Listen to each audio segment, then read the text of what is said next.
Welcome to the Love Pod, where inspiration, vision, and real connection come alive. Wherever you are, you belong here. Welcome to the Love Pod. We are so honored to have a special guest, Miguel Hernandez, today with us. We're also really happy to be able to be co-hosts. It doesn't always happen because our daughter is often busy. So I'm joined here with Julia. Hello. And yeah, we're really excited to invite Miguel. We just had a beautiful, soulful conversation. And Miguel is a licensed practicing therapist and transformation coach who bridges the wisdom of the mind, body, and spirit through his programs and sovereign flow, as well as the well-balanced warrior. Him and I have some background in Indigenous wellness, it sounds, and I'm really excited to have this conversation. And we'd love to talk more about you about the journey of embodied awareness and really how to properly look at the balance between Western psychology and indigenous plant medicines. I mean, you're coming with such a beautiful skill set, and I know this is going to be an awesome conversation, Miguel. So welcome, and tell us about yourself. All right, thanks. I didn't get to say this when we first started talking, but just really appreciate the opportunity to just hang out and talk with you too. It's becoming more of a thing that I'm wanting to do. Is just really kind of talk with people and just see what's going on. So, I guess I just want to start with just saying that and acknowledging, like, trying to be present here with you too, and not thinking about anything else that's going on, and part of that mind body awareness and the things you had mentioned there in the introduction there is like, that's a huge part of it for me. It's just like, I'm here with you too, and I don't need to be anywhere else, and I'm okay. Everything is good. So I guess that's just kind of what comes to mind when I first think about introducing myself. It's just like, it's so important to just be present. I feel like the world needs that right now. Presence, just being like with one another. Yeah, Yeah. that's so important. And I'm glad that you brought that up right from the get-go. I want to ask you if you've always had that awareness like early on in life, or is there something that happened to you that made you understand deeper the mind-body connection? And what are some practices that help you to Hmm. stay anchored in that presence? Because I'm sure a lot of people out there hear you when you say that, but they're like, I have such a hard time just being present because my mind is just constantly going and Hmm. going and going. So even if they Hmm. want to, maybe they don't know how to. Yeah. No, no, that was not for me at all. I was probably the opposite, trying to escape presence. Mhm. A lot of substance use and that kind of thing of like not wanting to be present in my life, in my experience. Uh, and I think honestly, what changed that was plants. I mean, Mm. I moved to Washington State for 10 years and moved in with a friend who had kind of started to change their life, and they were eating better and started getting into working with an herbalist, Western herbalist, who happened to be taught by an indigenous kind of knowledge keeper in Washington State.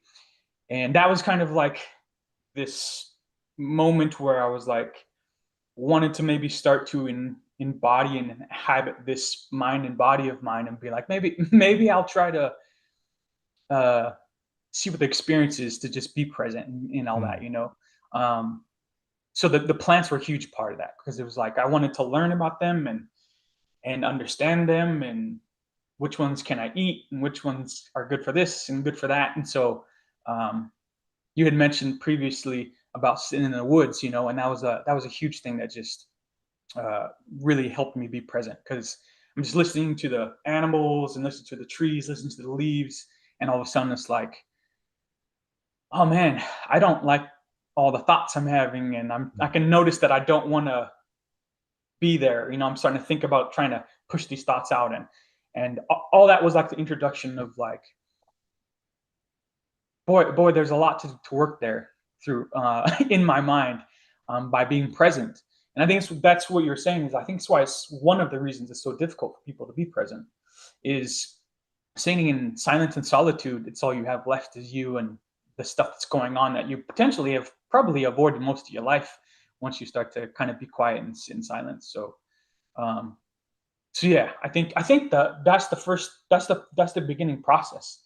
It's just being Mhm. aware that you're not aware, that you're not trying to be present, or rather, how you are currently, right? What is your your current state of being, without judgment, right? That's the other tough part people have is like, Yeah.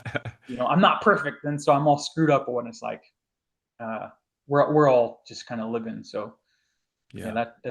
that's kind of like what comes to mind when I think about that is, plants were just a huge, complete, and utter like change of life for me. Well, there's such important helpers, right? And Mm, so much of our even the pharmaceutical medicines, people don't realize most of them originate from mm, our plant brothers and sisters, right?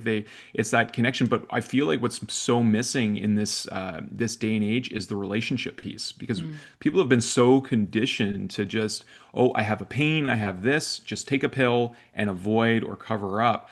But in a traditional sense, my some of the teachings that I've received is really important to have a communication. There's a mm, mutual reciprocation with that plant medicine, whether you're a medicine person or you're going and harvesting your own medicines. There's a relationship there, and there's a relationship with Mother Earth too. mhm, So I think that's really important. And I love how you focus on embodiment and being present, listening mm, to the body. I feel like that's such a key too. That a lot of those pills, they remove people from the sensitivity of mhm. just being in the body, right? Yeah, yeah, yeah. Um, it's an interesting experience of realizing, like, one of the big things with that embodiment is realizing like how often, especially the Western world, that it's not even just, promoted, but it's applauded of thinking, right? And so embodiment is a completely different state of that. I mean, it's part of the process is thinking, but, um, that process of going from always thinking and analyzing to being embodied, I think for some people, including myself, it was difficult at first because it's like you're having to feel things and you're Mm. having to deal with what's actually being experienced in the here and the now in the body. And that's not enjoyable sometimes. I mean, and I think that's why the pills and all that stuff do get created, because it's like we come from that kind of perspective of like, um, we've defined this idea of what normal is and healthy, and so then anything that fits outside of that we try to push back in there, right? So we give people Mhm. pills and all this stuff, and but it's like that's just life. A lot of times it's like, the that life is inescapable, but we continue to try to avoid it and not deal with it through all these different mechanisms, right? And it's just Yeah. like, it's just the simplest thing ever, and it's mostly very difficult because, being present and being embodied is like really scary for people at first. I mean, it was for me. I And mean, going Yeah. why from, do you think that is, Miguel? I mean, imagine like, um, avoiding feeling for decades in your life, Mm. right? For some of us, I mean, this is my personal experience, but as a therapist, this is a story I hear often too. But you're avoiding, dulling, um, to some extent, you're basically trying to ignore the actual experience that I'm having, Mm. right? And then one day something happens and some sort of awakening happens, and you realize and you decide, that there's no escaping it. You just have to be with it. Well, you've maybe avoided things for 2, 3 decades, right? Again, that's my story. Almost at least 2 decades, right? Basically, of avoiding. And then all of a sudden, you start to decide to feel it and do all the things that you've not been doing for 2 decades. That's pretty intense when you think about it, right? Mm. To actually feel the insecurity rather than try to, smoke it away or drink it away. It's like, oh, I'm really insecure. I'm feeling this nervousness, this anxiety, whatever. To really feel it and decide that there's nothing you need to do with it, it's a lot to feel when you've been avoiding it your whole life, right? So, and Mm. then you think about the vast array of emotions and experiences that you've pushed and tried to ignore your whole life, that you've now decided, all right, like, let's go through this. And it's like, holy shit, it's heavy sometimes, right? It's a It's journey. yeah, and it's weird because like, we maybe this idea that we have of like changing and becoming healthy or something like that is maybe romanticized as this like really beautiful, wonderful thing, and it is, and also it's incredibly heavy and hard, and challenging and difficult. It's like all of it, right? Because that's part of the process of that embodiment and everything is you don't get to escape any of the discomfort or unpleasantries of life, you know. Yeah. Would Yeah. you mind going deeper into your personal journey? So when those feelings arose for you, how did you get through them and what did you do to embrace them?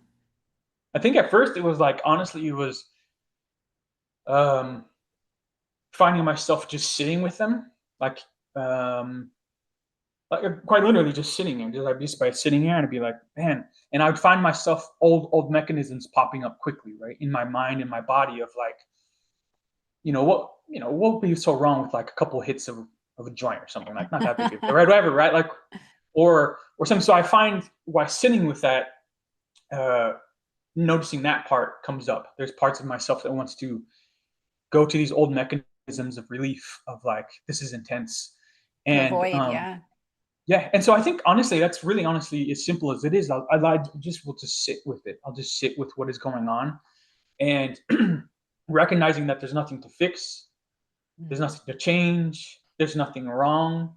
That this is just the experience I'm having is fear, insecurity, uh, whatever it might be coming through. Maybe some bouts of anxiety or something that like just naming that and recognizing like, oh, that's what that is. Oh, that's why it makes me feel these, want to feel this way or do that thing or think these things, is this experience of fear is creating a ripple effect of all these other things that uh, my past response might be, and my current me of like trying to deal with your fear and how that is all happening all at once. So I think that's kind of the first process, was noticing just all of this going on and just sitting with it and being like, wow, there's all kinds of shit going on inside of me. Mm. You I know, I does love that make that. sense? Yeah, Yeah, oh, totally. absolutely. And I think what's really important too is to realize that these are parts of us, but they are not Mm. who we are. They are Mm-hmm. just parts of Mm-hmm. us and they're coming up to be embraced. Like you said, when we've been suppressing these emotions for decades upon decades, which some people do their whole lives, it's like the only way for them to be healed, in my opinion, is to be felt again and come out through the body. And Mm. emotions literally mean energy in motion. They need to move. So that's really important for this embodiment piece, is like, and it may not be moving like this, but like moving in the sense that coming up to be felt, that's being moved, and Mm-hmm. and felt, like you said, without judgment, without labeling and making stories around it, but just allowing. And then after realizing how freeing that process is and how lightening Mm. for people who go through this experience, you'll understand that it's kind of like you go through that dark trap door, but then you realize on the other side there's a huge rainbow, because once you're Mm. able to be with it, it will be set free, because all it's wanting is love and acceptance, and to be, Mm. to be felt and to be heard, Mm. right? It's Yeah, not oh, good or bad. absolutely. It just is. It just Mm-hmm. It is. just is. Yeah. And I think that's, wouldn't you agree that that's kind of like what people struggle with though, is like the simplicity of a lot of it is like, that's just what it is. It's like, that's the experience I'm having and there's nothing Mhm. to do. There's nothing wrong. And, but that there, we almost want it to be more complex and more Mhm. like, but it's really just pretty simple a lot of the times, right? Like the embodiment part, I think, is what makes it more complex, because being uh, in response to whatever is happening internally, that's where the complexity of like, oh, what do I do with this? Like, some of the questions you're asking, like, how do you become present? How have Mhm. you worked doing that? Mhm. I think that's where the complexity comes in, but it's all really simple. It's like, Yeah. Yeah. I but just we want to want it to add, be. I just want to add to it. I know you probably have lots to share, but like I think a lot of the reason why people make it complicated is because they do not feel safe. The Mm, societies mm, and the way we grow up, it's like, we are so conditioned in the sense that like from young ages, little boys are told you're a man, like you shouldn't cry, or you shouldn't be angry. So from young ages, I feel like it's just suppressed, and then we are growing up not feeling safe to feel what we are mm-hmm, experiencing.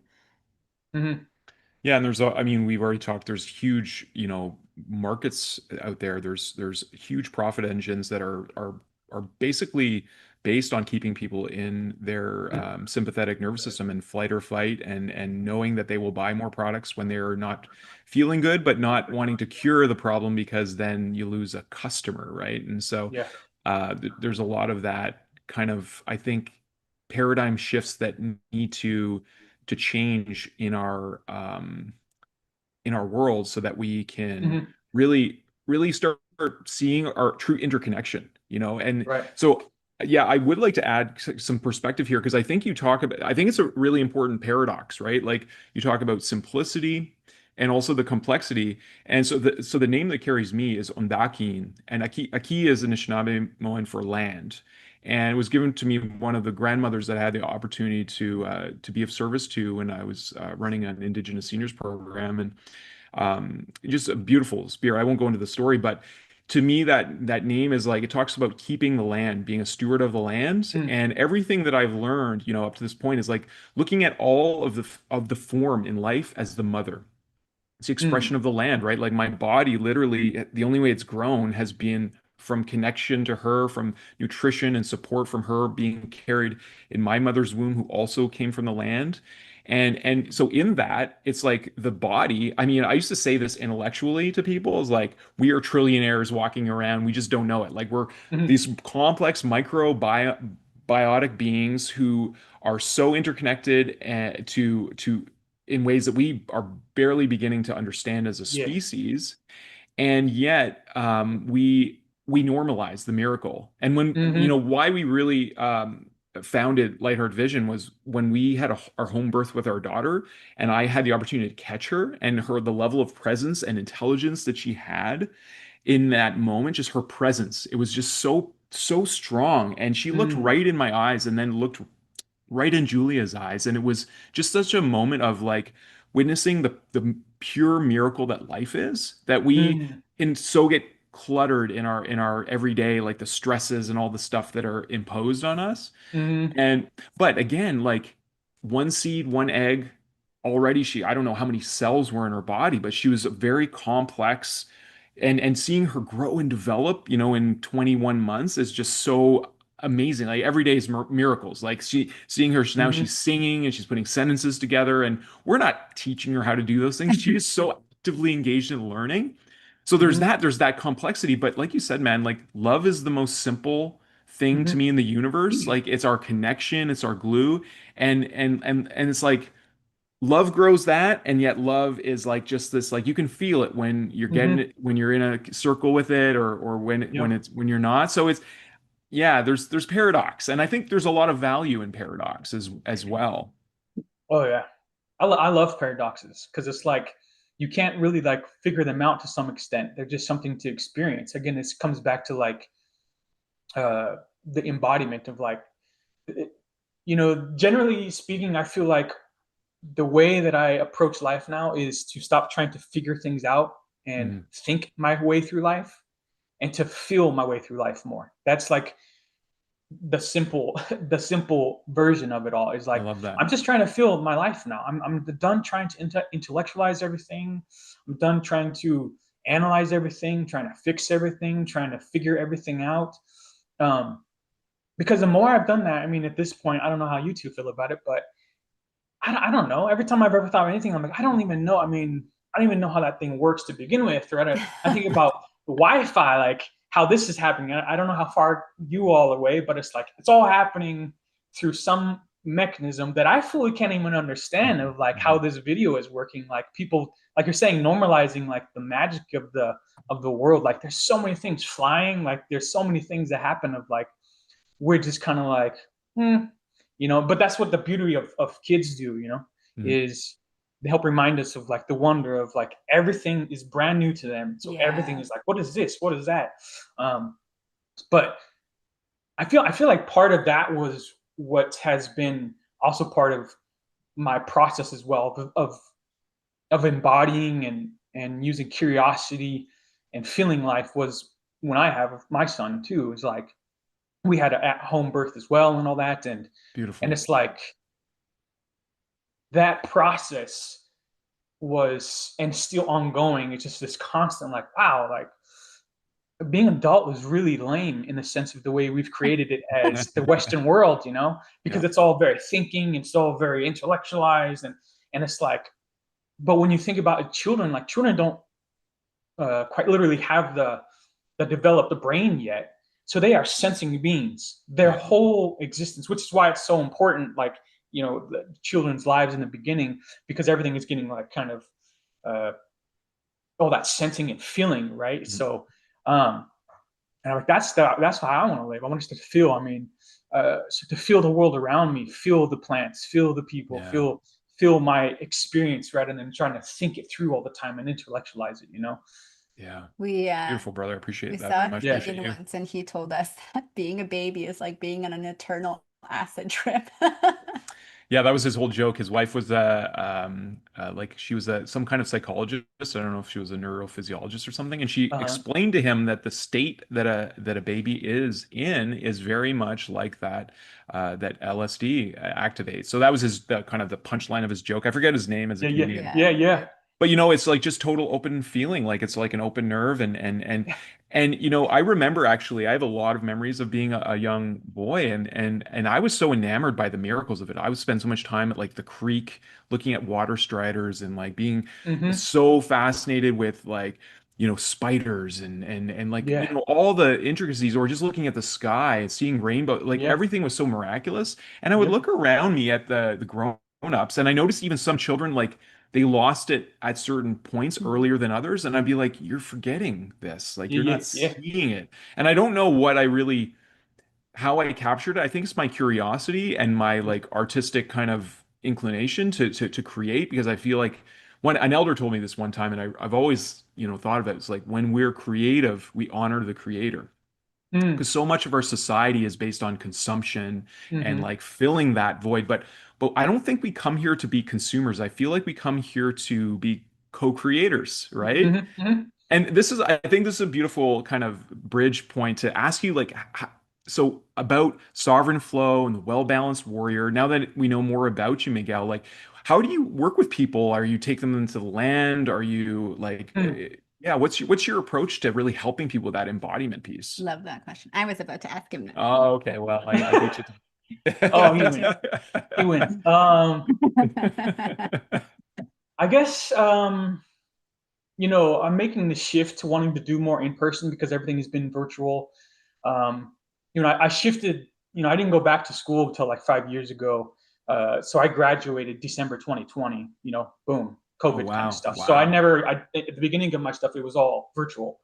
I didn't even do a lot of in person. So part of the answer that I'm giving you is I'm trying to incorporate. So before that, I was doing a lot of like 5 years of like really in-depth work with the tribes and the herbalists and the Western herbalists.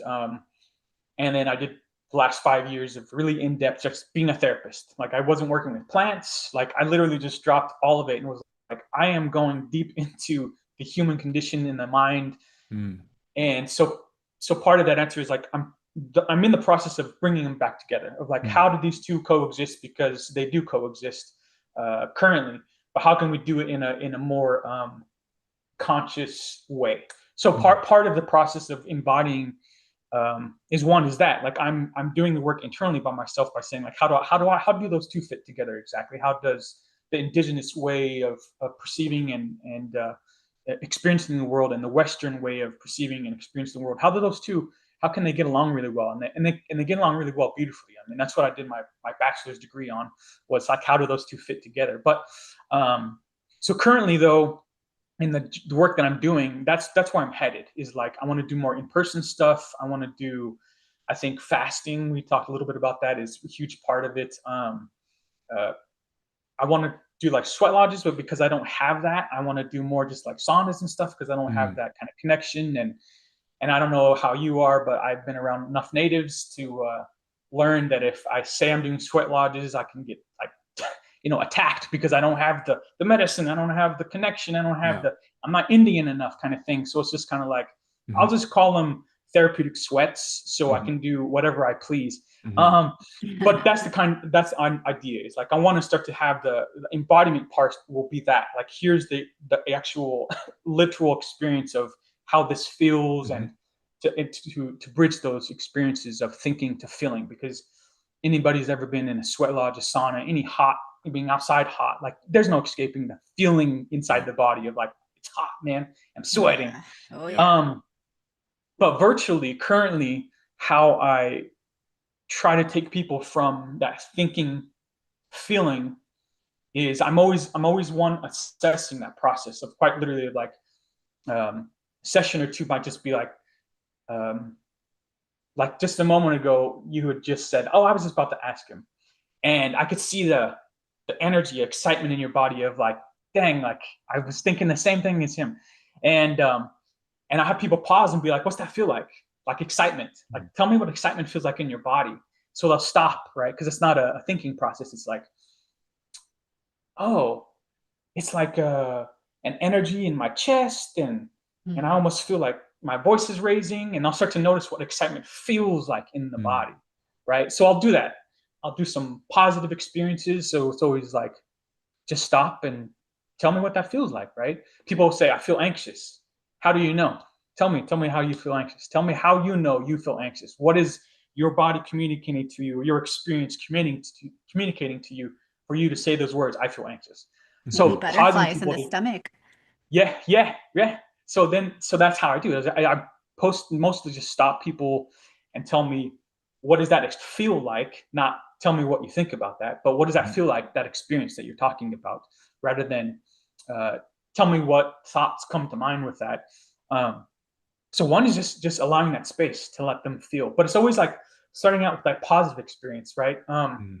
So they can kind of reorient the body to even what excitement feels like, happiness, Mhm. joy, Mhm. contentment, calm, whatever it is that I can notice in a session really quickly and pause and be like, really quickly, let me ask, what does that feel like for you?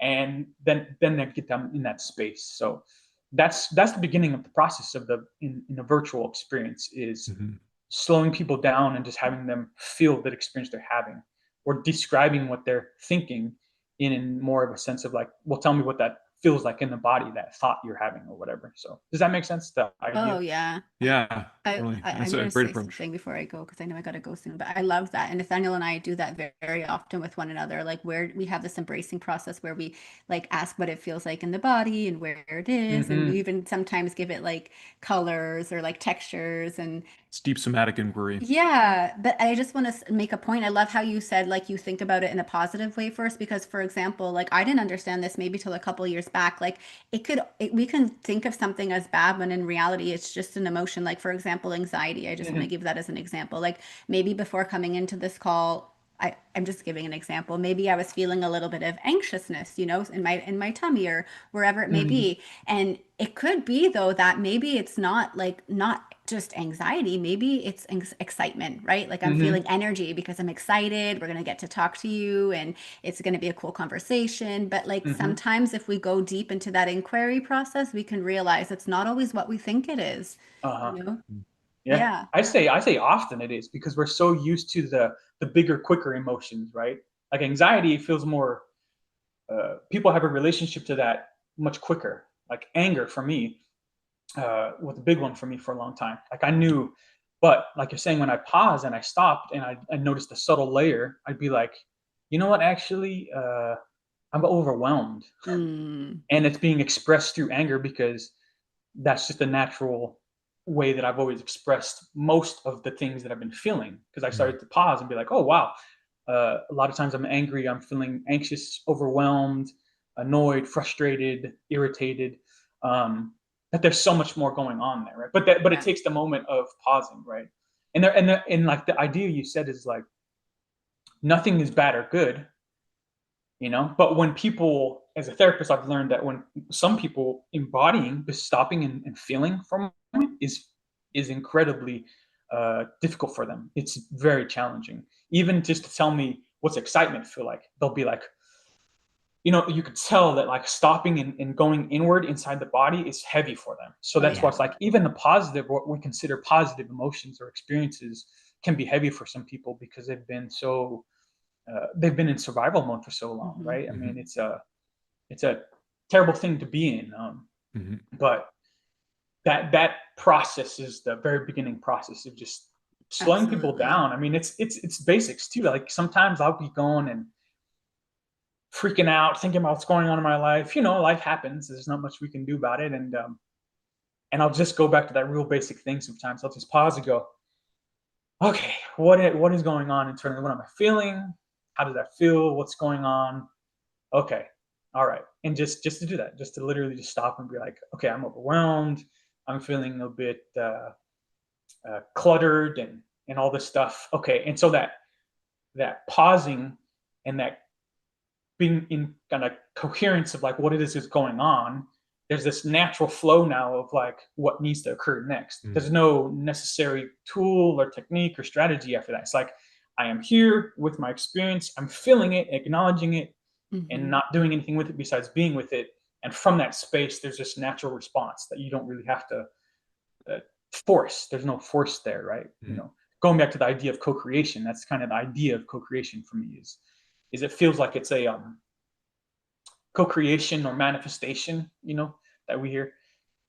It feels like it's a natural byproduct of just being present and being with what's going on, right? The more that your mind, body, and then realizing how that's connected to the bigger world, the non-human world, the plants, the animals, everything, that the more you're just aware of all that stuff and more coherent with it, the more you like, you know, like watching, I like watch this deer because behind all of my screens is this little small field and there's a deer that always cross here in the evenings. Mm. And it's like the deers are walking through here and they're just being deer, you know, they're not thinking about their bills and all that stuff. And that's what it feels like to me. Like the more you're just being with what is happening and just being with it and not worrying about it needs to do anything or go anywhere or achieve anything or learn anything or change anything, fix anything, that I'm just being, that it's like that's what I'm doing. I'm just like the deer, but I'm a human walking through this world. Mhm. And that there's nothing, you know, and the flow of it, and that's why I call my thing sovereign flow. It feels like you're in this flow, like you're talking about being an artist, right? Like there's a certain flow when you get in there. It's like there's no Mhm. thinking, there's no forcing. It's just happening, and you're just with Mhm. it happening. Mhm. And if you could Mhm. touch that every once in a while throughout your days, that's kind of that's my biggest goal of all for people. It's just to like have this conscious moment of like recognizing that you're out of flow and that there's no forcing or needing, but just recognizing that and to just see where that goes, right? By acknowledging, oh, this is my experience and seeing where it goes and not having an attachment of like trying to get into flow, but rather just Mhm. noticing where you're at. And that is it. That's the it. And then that process again is a co-creative process of like life, right? Does that all Yeah. make sense? Like I know there's a lot of different ideas there. Yeah, it does, and I'm sure we can go a lot deeper into this because I would have I have some questions and perspectives I'd like to share with Yeah. you, Julia. Yeah, I just want to add one thing before I go. I love all that you shared. And what I think what's really cool about it is even if you have someone who has a hard time like answering that question, like where do you feel it in your body or what emotion's coming up for you Mm, right now? If they're so not aligned and connected, they may have a hard time answering that. But the thing is, what's positive about it is just asking that question and being curious is going to open the door. So mm, if they just are mhm, committed to listening, the answers will come. So there's no need to be hard on yourself and like get frustrated, like, mhm, oh, I don't know where it's in my body, or I'm having a really hard time like answering Miguel's questions. But the mhm. thing is, if you're asking them and you're open-minded and you're wanting to start digging in, like the answers will come. So just be patient with yourselves. Yeah, Yeah. I'm yeah. I'm gonna say goodbye now. I'm gonna let you guys carry on. I have a little girl who's ready for a nap very soon. So I Okay. want to thank you for your time and I wish Thank you you. a Thank you. wonderful continuation. And yeah, thank you for your presence, Miguel. Yeah, yeah. And thanks for showing up for a little bit. Absolutely. Thank you Yeah, too. yeah. Just gonna shut. That's okay. Okay. Yeah, so I really love part of why we chose the three pillars for Light Our Vision being connection, community, and co-creation in that order specifically is, recognize that, we're living in an age where a lot of people are disconnected from their Mm, body. So that's a big part. So getting that connection back to their body and realizing also too that we do have sovereignty in terms of choosing our thinking, and mm, how we mhm, think is often what's related to our feelings, right? mhm, I really loved how you talked about like the awareness piece, and I think a lot of our language, because English in particular, I find like as a colonial language, it's a very there's a lot of confusion built in. We call it spelling, right? Like people are casting spells, okay. and like I know that I actually had the opportunity to teach an Indigenous languages class last term, and I haven't mastered any Indigenous languages, but I've been studying language as a whole since I was pretty young. I've just been fascinated with it. Mm, And it was Dr. Martin Brokenleg who he's Lakota, and he's been a professor. I think he's retired now at UBC, and he really talked about how our language really creates our perception of reality and really mm, gives us our feeling of reality. mm, Like in Lakota, it's understood that there's only this present moment. So there's no mhm, time tenses like we have in English and, the European languages in the same way. And I think too, like so much of the world of mm, growth and therapy and stuff talks about like how there's affirmations and talk about how we label yeah. things and it's our state. So I really appreciate that you bring that into a felt sense because, Mm, you know, in my contemplations of the medicine wheel, looking at our wholeness of our being, and I know there's like vast layers to that. We're usually in the West, it's only half of the medicine wheel. We're only talking about the physical and the mental, but the mhm, emotional and the spiritual are like, we don't really talk about it. It's like yeah. uncomfortable. We don't talk about how we feel often. And if we Yeah. do, it can be suppressed or whatnot. I think a lot of us Right. feel that. Right. So, really getting back to that feeling piece is so essential to be returning to a sense of wholeness, right? Hmm. Hmm. Yeah. Yeah. Yeah. That's so spot on. Like language is powerful. It's weird because it's the paradox is like language is powerful, identity is powerful, and at the same time, when you don't have an attachment to too many things, they're nothing. So if someone says something to me, it doesn't mean anything to me. I can just roll off my back and I Mhm. move on. But at the same time, language can be really powerful, right? Because it perceives perception. It made me think of that book, "We Have the Right to Exist." I believe Mhm. that's the name of it. Yep. You know that one? Yep. And he talks about that author talks about hierarchies. That the language doesn't have a hierarchy, but in our language, right, the English language is like, man, it's like you can't escape hierarchy. It's Mhm. it's so built into it. Yep. Um, but just imagine, I've thought about this a lot, and we probably have a whole another hour conversation or just alone. But We can. I'm not on a timeline, brother. yeah, yeah, yeah. Me, I was thinking this too. Like, I already want to have another conversation with you. But Absolutely. hierarchies, when you think about that process, if you just were to have a perspective and an experience with in the language that everybody's on the same plane, that there is no better or worse, Hmm. that we're all just imagine that one thing gets taken away, right? Hmm. Every ism in the world I could think of, I've thought about this a lot. Every ism is built on a hierarchy. Hmm. You've got to be better or worse, no good, it's all built on a hierarchy. You take Yeah. away hierarchies, like you almost can't have an ism of sorts, right? Any kind Mhm. of racism, any sort of ism at all, because it's built on hierarchy. Like Mm. that's one thing you take away.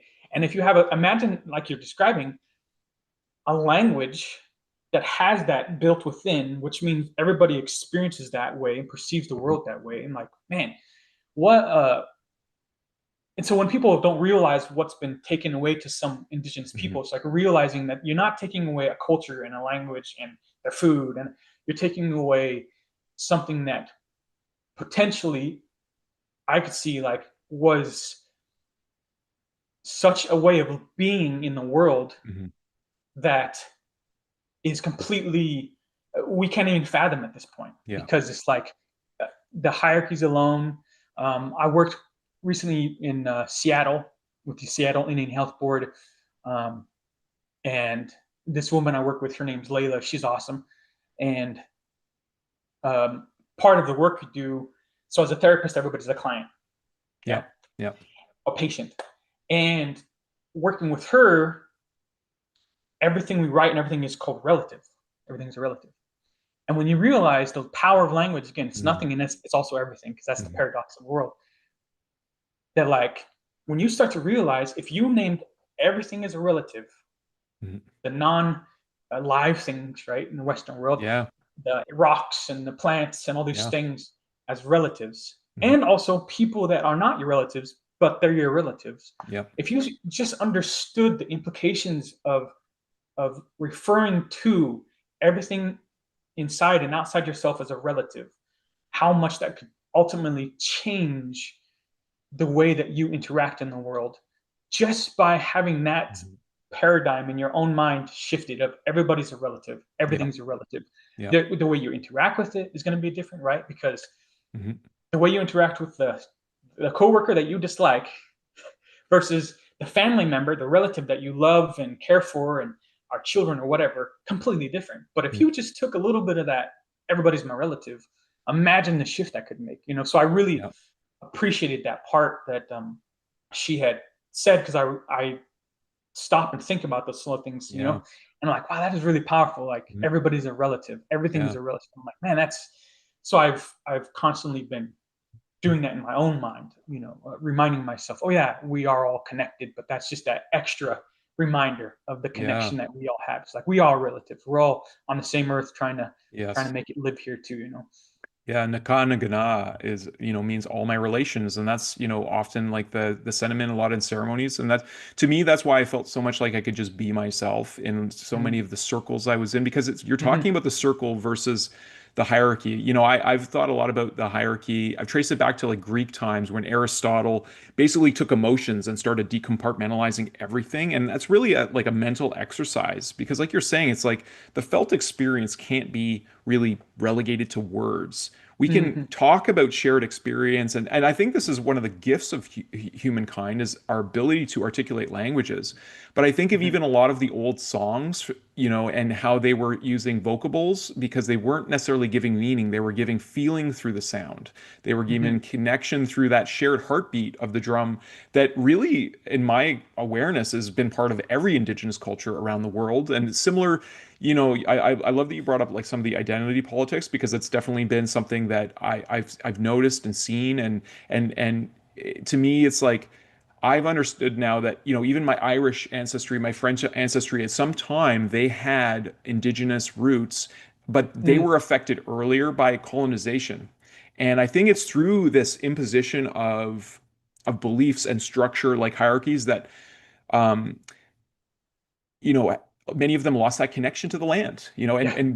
we don't, like, so many people, and there's so much we could talk about here. Like even the simple act of like connecting our bare feet to Mother Earth is so Mm-hmm. important for us physiologically. I've heard that the most advanced footwear ever designed by human beings is actually moccasins. Yeah. Sorry, Nike, but it's Yeah. moccasins, because this allows us to use the muscles of our feet like we're supposed to, and it keeps the electromagnetic connection to her consciousness. Like she is a being Mm-hmm. too, and I like to see her as we're symbiotic expressions of her. And man, there's so much I could share with you, because I feel like we're in this time where we're in a time.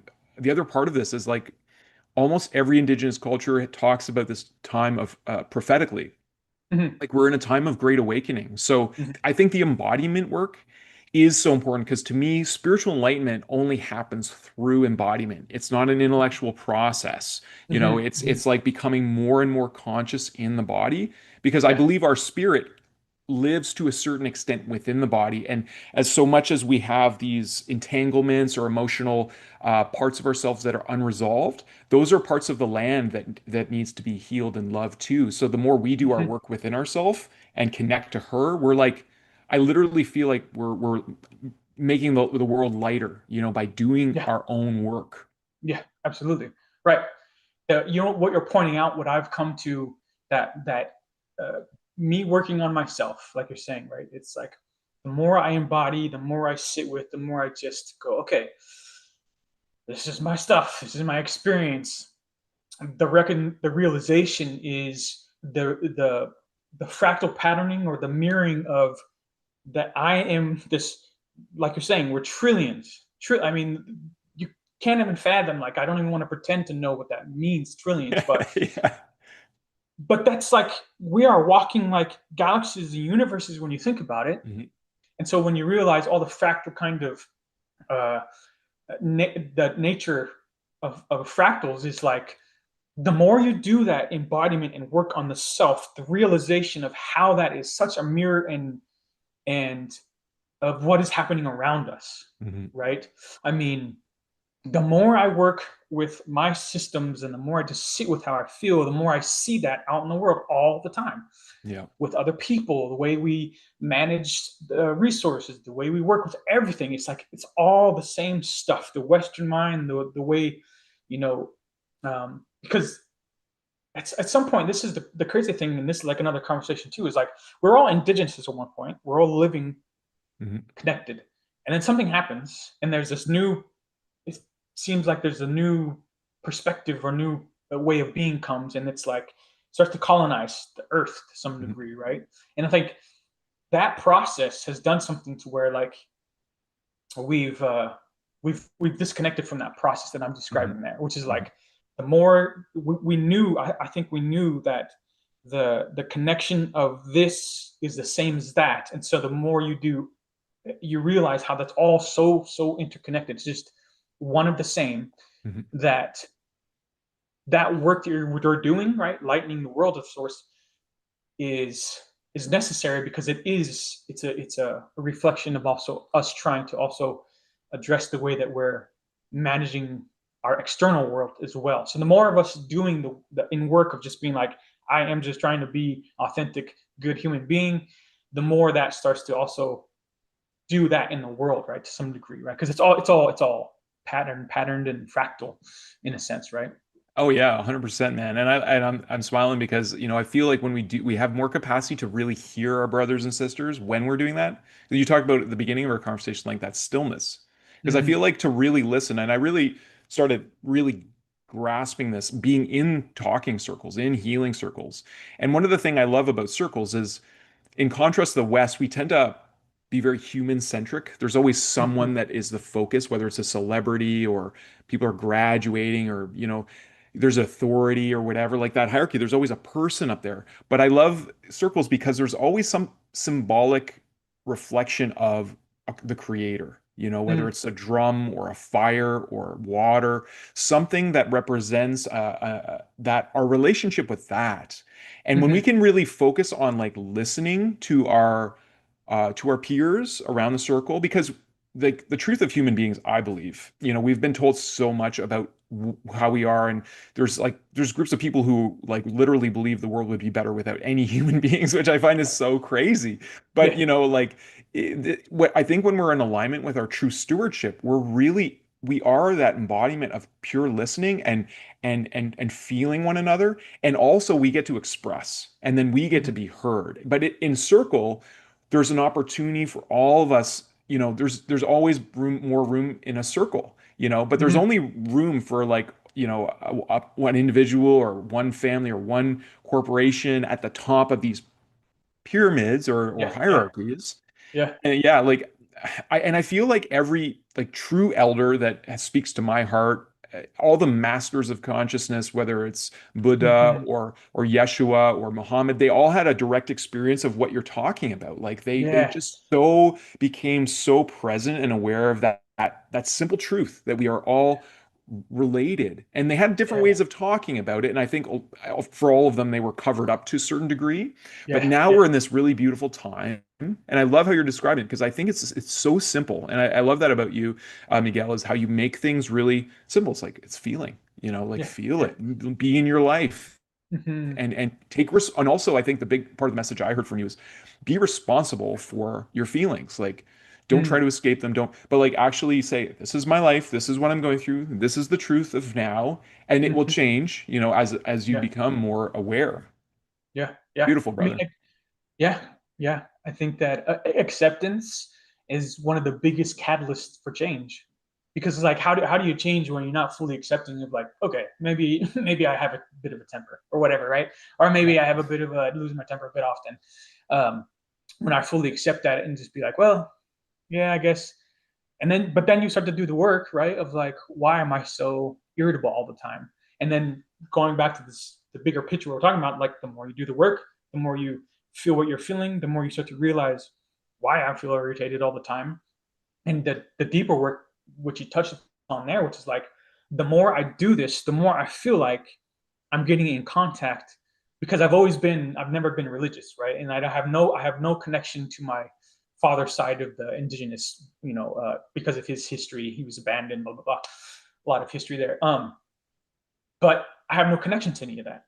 But I could go outside and have a connection and create my relationship to the plants and and so the more I do that inwardly, I find some sort of natural kind of spirituality happening for me, that I've always not even like disliked religion, but I've actively pushed away any idea Hmm. of even like listening to other indigenous people telling me like how I'm supposed to be in relationship to creator. I've Hmm. always felt like, no, this is my relationship. I get to make Yeah. that. I get to create that. Yeah. And some of that stubbornness, right, that I have has created this new realization of like, oh wow, we all have a very specific relationship to it, regardless of what other people are trying to give us helps and hints to. But like the more I do that in body work and like literally just be with, the Mm. more I'm like, I feel like I'm being connected to this bigger piece that I can't fully fathom, but that I'm becoming aware of, like this like big thing that the moment I try to describe it as I'm doing now, it Hmm. shrinks it because it's Yeah. bigger than anything I can fully understand. And it's like, so the more I do that work, the more I'm like connect to it. And so it's like this really beautiful job of like, okay, so it just keeps coming down to like just be easy and just be like, okay, what is, you know what do you know what simply said is this. I feel like all I'm trying to do is experience existence in when I'm being present. I'm just trying to experience existence in all its forms in this Mm. moment, which is brings us back to babies, right? I mean, that's why I think they're in that state of Yeah. acid kind of psychedelics, right? Is like everything they're touching for the first time. Like imagine trying to imagine your body's uh, nervous system for the first time feeling, Mm. for the first time, like how amazing that must feel. And Yeah. that's how it feels like. I don't know how many, I used to do all kinds of psychedelics in an unhealthy way. But I remember always messing with that, like touching things and Mm. like, Hmm. wow, it's like you're feeling for the first time again. And so Hmm. that's what it feels like sometimes when I'm really doing this embodied work is like, I'm experiencing things for the first time again. And like, Mm. wow, like really watching this leaf the other day come off the tree and spiral. And it's just like, it blew my mind of like, Yeah. how that works and all that. But like before, how many times I've looked, like how we look at those things, like we said this at the beginning, it just becomes normalized and nothing is Yeah. magical anymore and Yeah. great. But like, you know, uh, but it really all is once you stop, slow down, become comfortable in that sense of like, this is what's going on.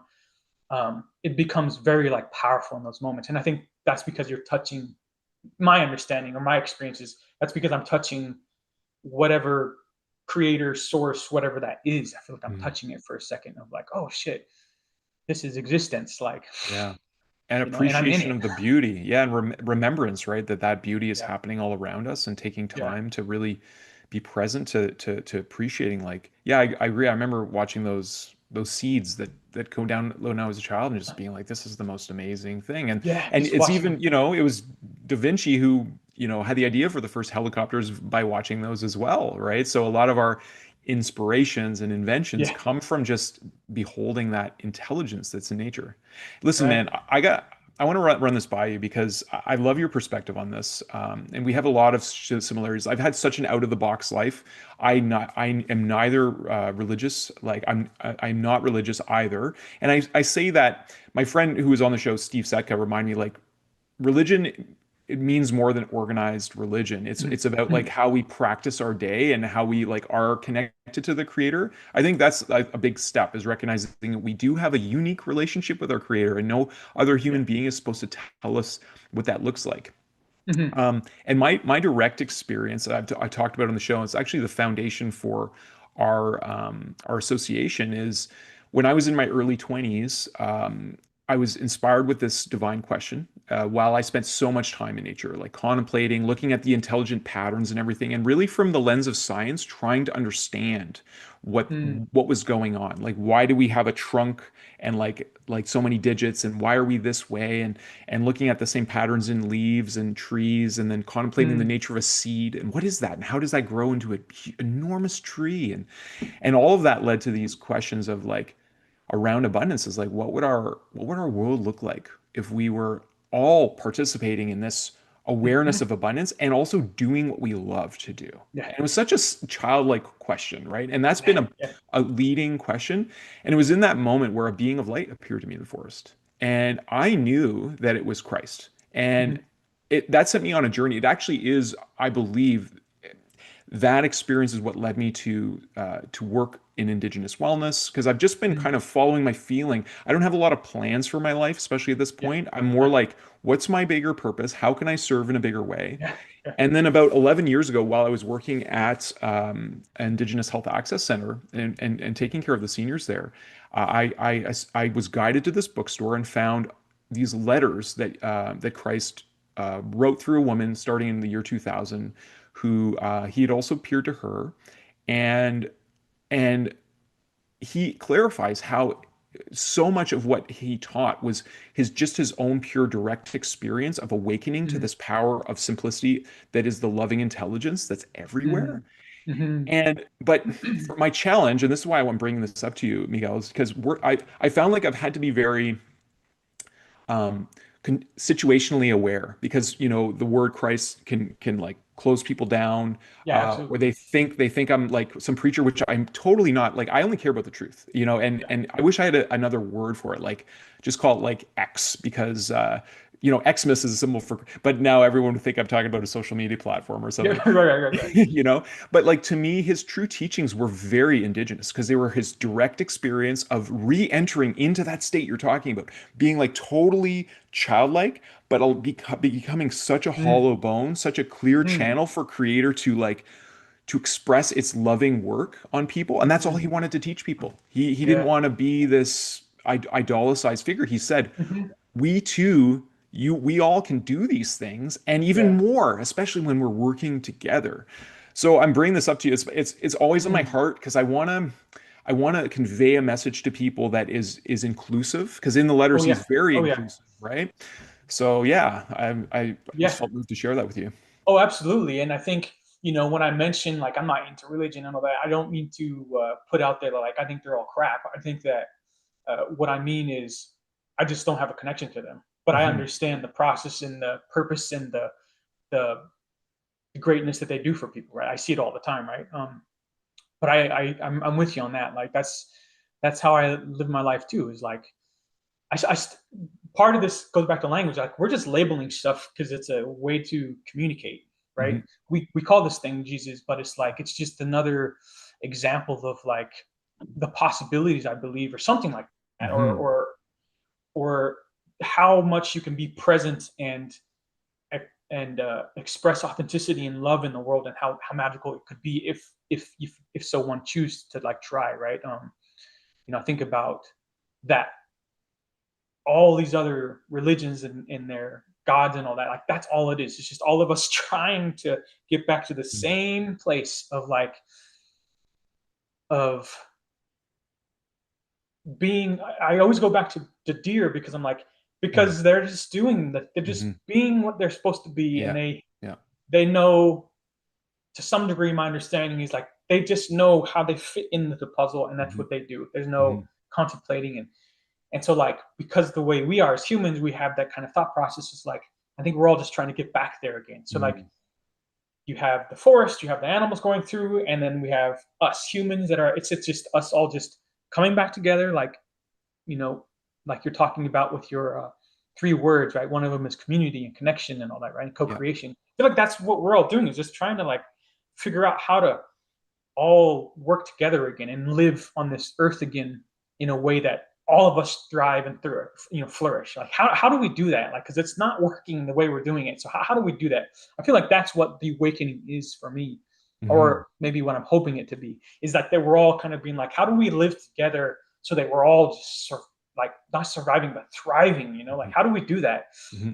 And I think it starts with the self, which is why it's like you do the work and you start to realize, oh, I want to be of service to other people. Like Yeah. realizing that's one of my bigger passions, is like, how can I be of service to others? There's a song Yeah. I just came across. I love reggae, and Me too. it's by One Culture or Melodose, or maybe it's maybe them together. But the song starts out and it just says, I think it's called "I'm Ready to Live" is the name of the song. Mm. Right But the on, brother. song just starts out. It just says that the lyrics are, "I'm ready to give, I'm ready to live," and it Mm. just repeats that at the beginning of the song, and that just feels like that's where I feel like I'm at with my work, and when I'm trying to get people to trying to share with people, because I'm not trying to do anything to anybody. I'm just trying Yeah. to be like, put this out in the world, and hopefully people see it and be like, maybe I could get some of that, because I have so much more peace and contentment and joy. And, I've never felt as good as I have now. I'm 44 than I had my whole life. None of the drugs, none of the alcohol, none of the weed, none of them ever gave me any of this. And it's just like all through one simple practice of just being like, okay, I'm going to experience what I'm experiencing here in the now. And then eventually it becomes like, I can't wait to just be present again and sit outside and watch the leaves or watch the deer walk by and be quiet and sit in silence and solitude, because I'm so comfortable with all that is happening all the time. There's nothing I need to escape or run from. It's like, yeah, it gets tough. It doesn't mean I don't, have all the same stuff, the human condition. I have that experience as well, but it's like a lot of times it just rolls off of me because I'm like, well, that's nothing I can do about that. I'm just going to focus on what I want to do or can do in this moment anyway. So something like that. Yeah, and man, I feel you, and I feel like there's such a beautiful presence to be that way in the world, and Mm, we don't all often like recognize the value of the presence we bring when we're just truly present with life in that right. way. You reminded me of like the sun and how like in a lot of context there we say Bojo Mishomis when that sun wakes up and all that sun does is give of its light and energy and Mm, and it's just being, right? It's just yeah. Yeah. radiating that goodness, and it's just life. It's pure life itself, right? It's not like it's saying, Hmm. "Okay, Earth, your taxes are due here," and Yeah. Yeah. Yeah. it's being. And I feel Yeah. like what you're describing is that harmony and luxuriant experience of community and where we're all Mm, flourishing and thriving. I've narrowed it down for me. My singular focus is that, and I call it home. And hmm. Hmm. that's my acronym for heaven on Mother Earth. And Mm, it's our acronym. Like there's many of my friends who yeah. use it Yeah. now. And to me, one of the most valuable things that I learned from the teachings in the letters is that he talks about how it's the state of consciousness of unconditional love. Mm, And when we can really be that and hear and like feel our brothers and sisters and the lands and the the plant people and all of the animal people who are like, we're so interdependent as a species to think that we can, we know that we can't get rid of any one of those one things and hmm. we won't be here anymore. So Yeah. when we can be in that state of like gratitude and appreciation, I wholeheartedly believe that we can create this beautiful expression on earth.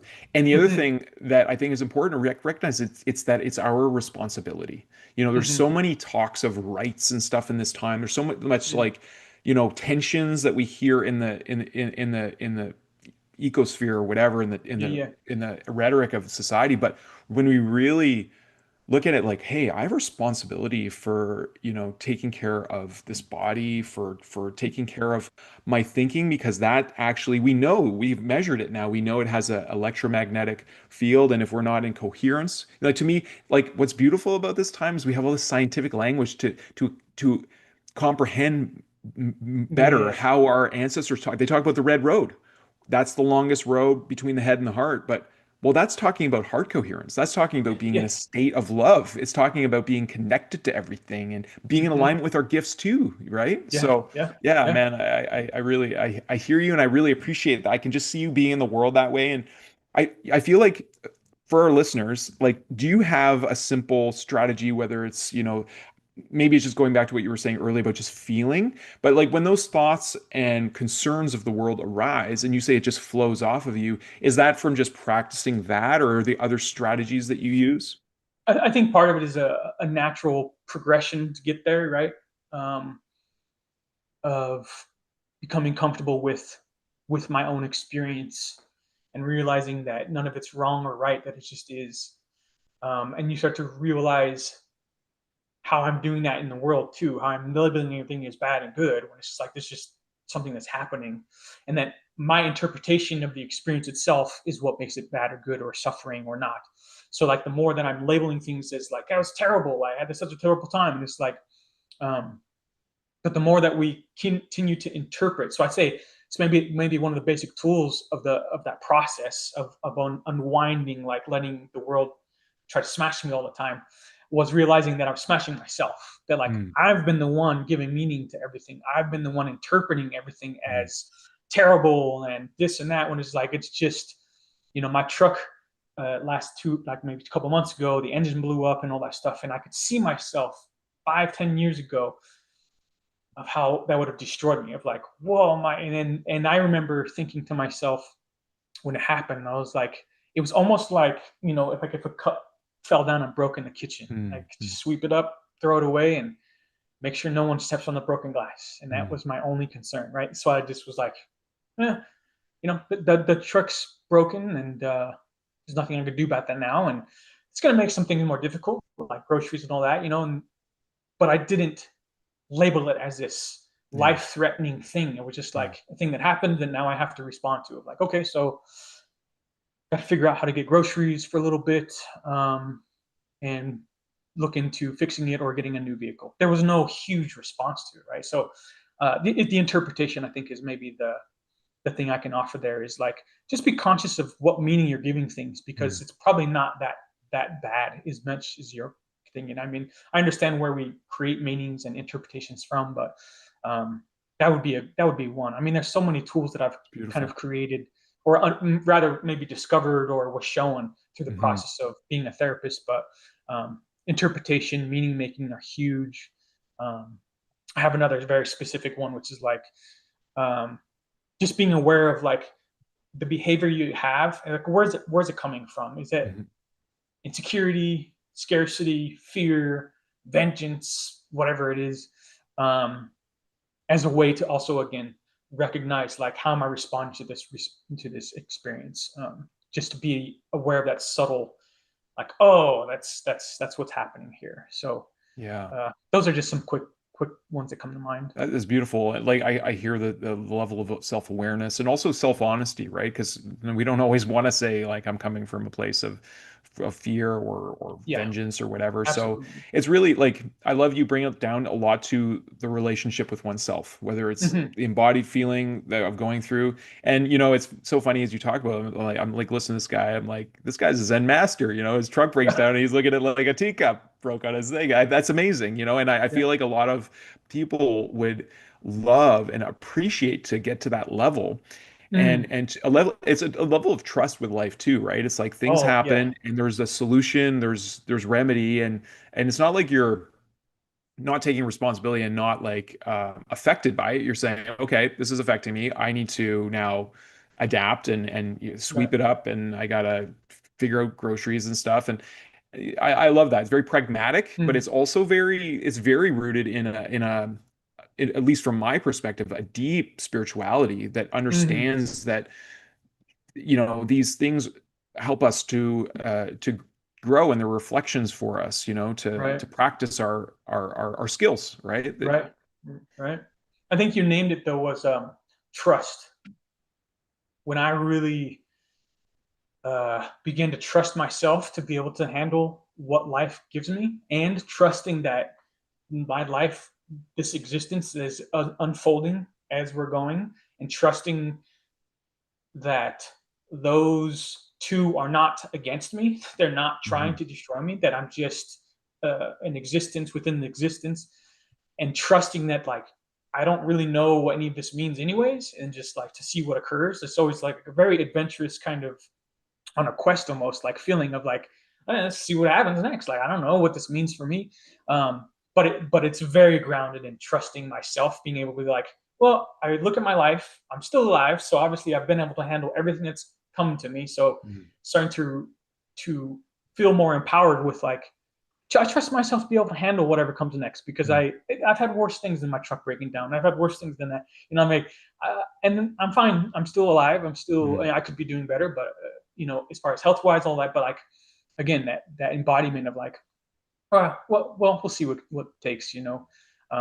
But yeah, trust is a huge part of this for sure. Trusting that, like, I'll be fine, and that life is unfolding, and I know that it's not like trying to destroy me. It's not against me. Yeah.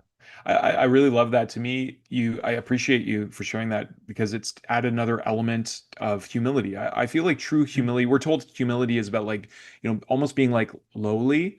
But to me, Mm-hmm. I think when it's rooted in truth, it is about that trust, and it's about recognizing that we don't know, like like you were saying earlier, this fractal awareness of this much bigger thing that we're a part of, that we can get a felt sense of, but never really fully comprehend. I think that's really important to take that stance of humility, Mm. because especially Western society, it pushes a lot of like, lead with confidence, and there's arrogance, and ego can be celebrated, Mm. when really a lot of people are operating from that, place of pushing from that place, and they don't really know, and they're scared, but Yeah. the way they project confidence is they're projecting this outward thing. But I mean, to me, all indigenous science is taking that perspective of humility, is like, none of us can fully comprehend this. It's why Yeah. it's called the great mystery. Like, we don't fully Right. know, but we're in relationship with it. And when we do trust that this mastermind, whatever you want to call it, and whatever our unique relationship with it, that it will guide us to the next thing. And whether it was by design or not, it's this adaptive intelligence that gives us the skill that we can adapt to Mm. these situations. That, like, if anything, human beings to me are the most adaptive species. Like, Mm. I think of was talking about this yesterday. I think a lot about our brothers and sisters to the north, and like what their the ancestry lines there. They were literally making boats out of bones and skin, and making Mm-hmm. harpoons, and going and getting whales in these Yeah. kayaks, right? And now we sell kayaks, like they've totally been appropriated, and we're selling them at the convenience store, down the road. But like, the level of courage and adaptability to live in those environments, and to, like, even just to get in one of those canoes, and you had to, right? Your family's depending on that for Yeah. sustenance. And then we have, the other extreme of people living in like tropical places where there's coconuts. You can just live off coconuts your whole life, and you got all the fruit and food around you, and like, no problem. Like, to me, that's such a beautiful aspect of an expression of human beings, is Mm-hmm. how Mm. adaptive, and how we've learned to trust ourselves as a species. And I really hope that um, we're building that maturity up again, because I think it's a Mm-hmm. spiritual kind of maturity, because now we're in this age of like emergent technologies. There's a lot of fear talk about like AI, and Yeah. Yeah. there, all these things that are going to happen that are going to replace humans. But I really feel like it's an opportunity to like raise our ability Mm. to be of service, if we use these things in a way that Yeah. very much, like you said, it's about trusting, it's about looking. Anyways, yeah. So you can see my divergent brain going in all kinds of Yeah. directions, but I think Yeah. you get a sense of what I'm saying. Yeah. Oh, absolutely. I was about to say, like, you bring up such a great point, and that is part of one of the processes that I use to help me work through and trust my life and worth is the very thing you just said, is that what we are capable as humans. Like, you can take the historical aspect, like you're saying, like, just think about that, living in a cold area like that, like, just to be able to live in that, like the relationships one must build. But you can also look at, like, what I do often actually is I think about things like uh I watch a lot of the World's Strongest Man contests, Cool. and I watch I really liked like acrobatic stuff, so like Cirque du Soleil kind of thing, Okay. because it reminds me of like what we are capable of if we Mm. just take a moment, decide you're going to focus on the thing, and make sure that you're passionate about it, and then like what you're capable of if you just do that. Mhm. Right? It doesn't have to be, you don't have to be the world's strongest man or the acrobatic, but whatever it is, Mhm. I am feeling passionate about and excited about, just to keep following that, see where it takes me, Mhm. because it helps to remind me of, like, oh yeah, like, if we all just do that, uh, we're capable of things that, like, you wouldn't. I mean, I was watching the other day where they were lifting, or they were doing it's called a Hercules hold, and so they Oh just yeah. have like a hold here, a bar here and here, but they're holding, and they're two Wow. cars on Wow. a slant, and they're just holding them for as long as they can. It's grip Wow. strength, and obviously short shoulder strength. I was like, I'm just watching it, and this would be like, they didn't wake up and do that. It was just constant, like, I want to be strong. I want to be the strongest man in the world, and that, and just watching people do that, it reminds me of, like, we're all so capable, right? I Mhm. was watching another person, a blind person, skateboarding with the little Wow. thing, and so, like, then I start to think about those things, and I'm like, and they're doing that. Like, what excuse do I have? These are folks out there who have, maybe less limbs than me and less senses and all that, and they're just doing it. And it's like, so I guess what I'm trying to say there is like that reminder of like we're capable. We're that's one of the first words I put on my webpage. It's like Mm. we are made for Earth. Like this is all like we're made for this experience. We're Yeah.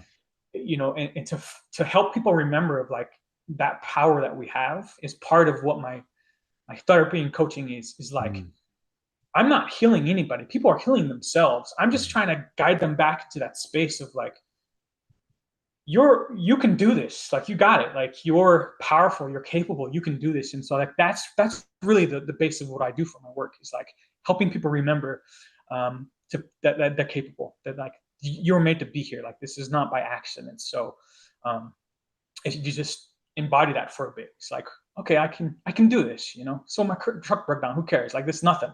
I mean, there's so many other things that that but yeah, that's kind of the mechanisms of like how I kind of look at things.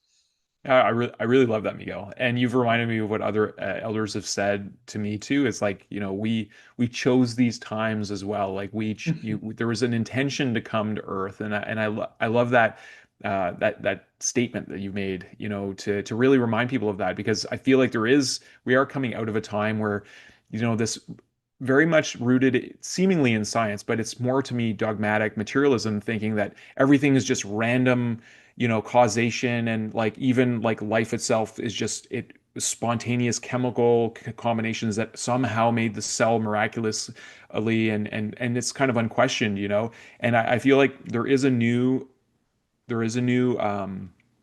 paradigm of science and language that's melding the mystical and the scientific, that Mm-hmm. people are recognizing like there is purpose in everything, and that's what you're talking about, like.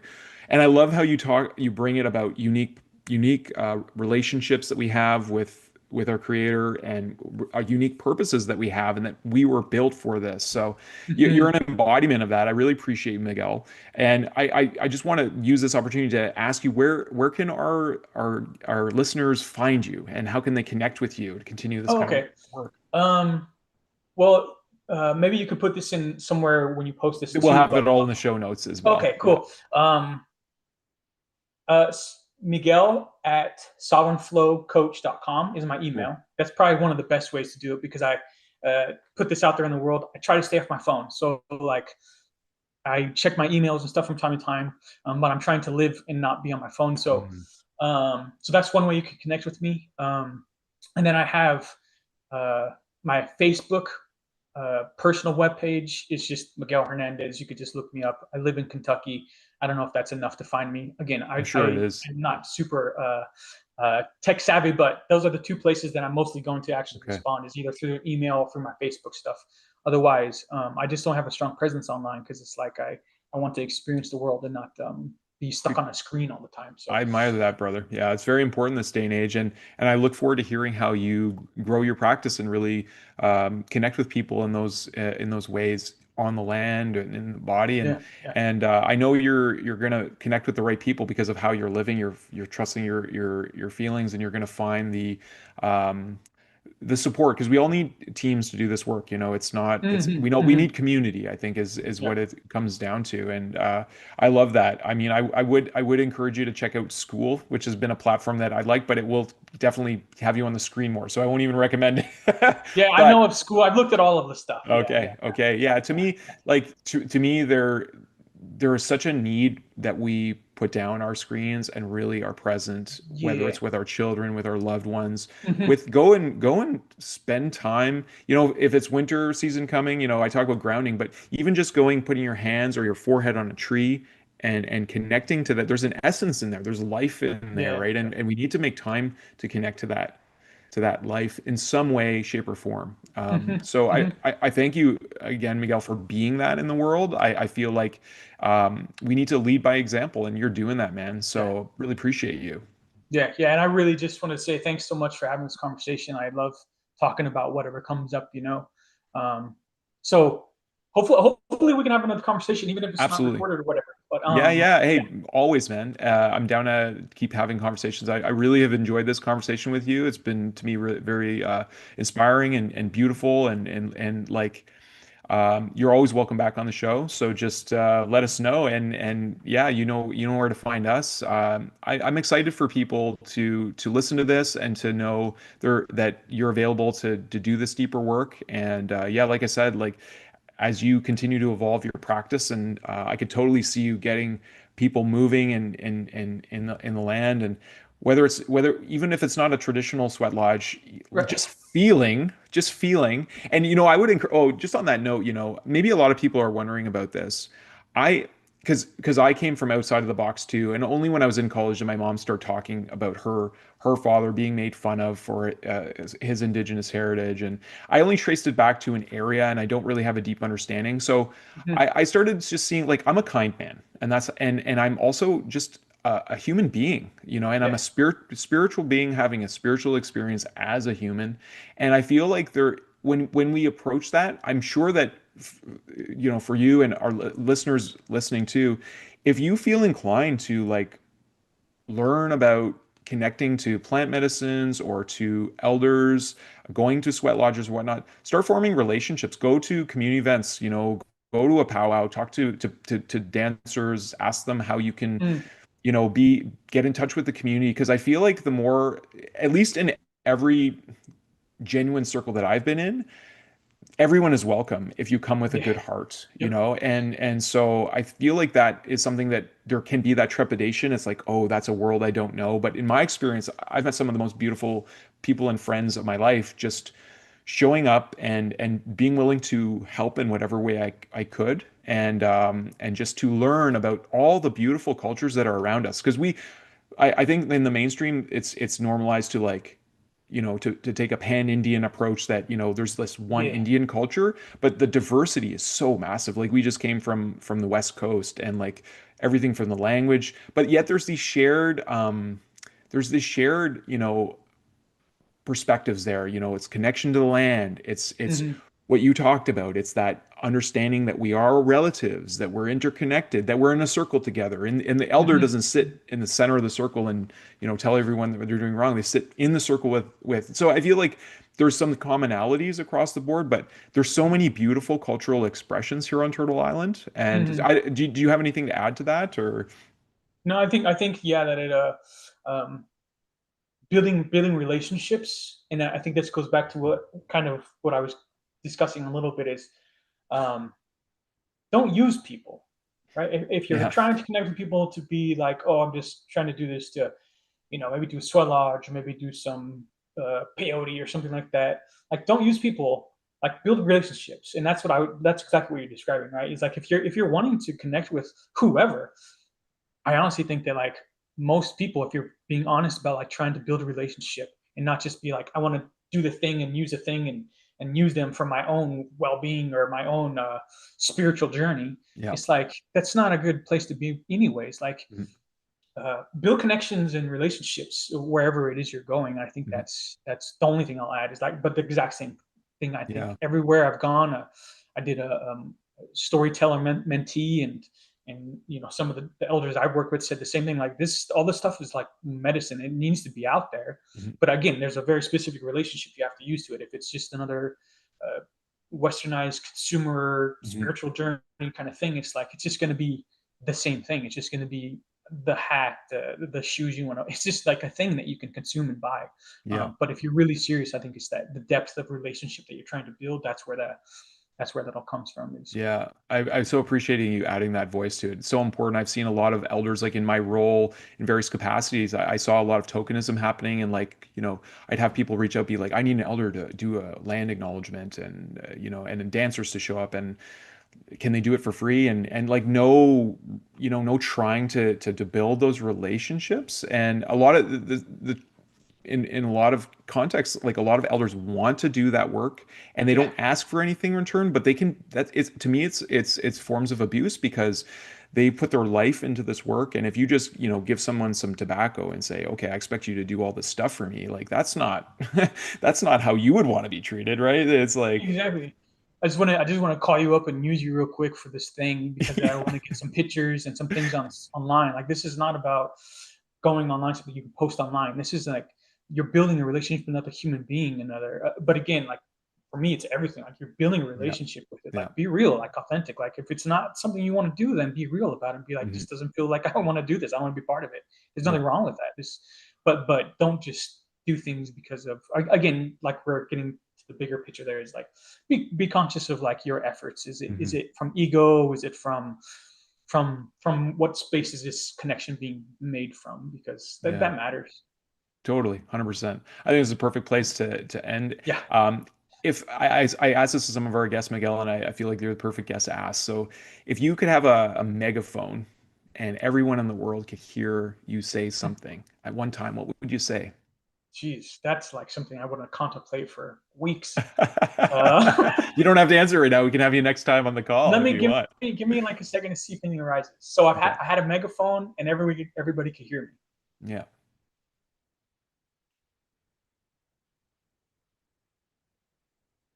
I think I would just go back to what I say to my thing is like I would say something. I don't know the words. I don't know the words, but there would be something that would be expressed that basically that um, that you're powerful in some way, shape, or form. That basically help people feel that they're empowered, like Mm, that you can handle this, basically. So I mm, don't know what the words are, but it would be something like mm, the end result would I want people to feel like, oh, we can do this together. We can do this. I can do mm. this. We can and I can do this. Something like that. I love that, and I love how you brought it back to that feeling again. It's not about the words. It's about the message being conveyed. Maybe I need to ask the question, and I'm going to contemplate asking that question in a Oh yeah, more that's a good felt idea. sense, because that feeling is really what you're trying to convey. I had this dream. Exactly. I had this dream once. I got to share with this now that you said this, because I'm actually getting some shivers up my body remembering this. And in the dream I went into this like bottleneck, and I was watching myself on stage singing, and I was Mm, over the crowd, and I could feel the crowd, and I could feel myself on stage, and I was singing with such an open heart that like it was just coming from like a deep part of myself, and I mm, could feel everyone in the crowd could feel me, and I just had this like such a resonant feeling, and I was observing it, right, and I was like, whoa. It was like one of the most powerful felt dreams in my life, and I mm, got that feeling when you said that, that power mm, that lives within us is not anything that's egotistical or this power over. It's really it's this harmonic power that we have when we're attuned to life itself. So I mm. really appreciate you sharing that, Miguel. It reminded me of that powerful dream, and Yeah, yeah, I think it's the perfect message. People need to feel, people need to connect to their body if they really want to come into a good place in their life. Yeah, I yeah, think it's a beautiful message that you're carrying, brother, and yeah. Thank I you. so appreciate you doing that. Yeah, Yeah. being that. Yeah. I love to hear all your stuff too. I think, like I said, I want to connect with you on another level. I think because I want to pick your brain about a few things too. So Absolutely. Well, what we're going to do is we're just going to invite our daughter Luciana to give us a farewell for today. okay, So I'm just going to pull her up on the screen here, okay. and we love having her say thank you. Thanks for watching. You say ciao ciao. Bye. I love you so much.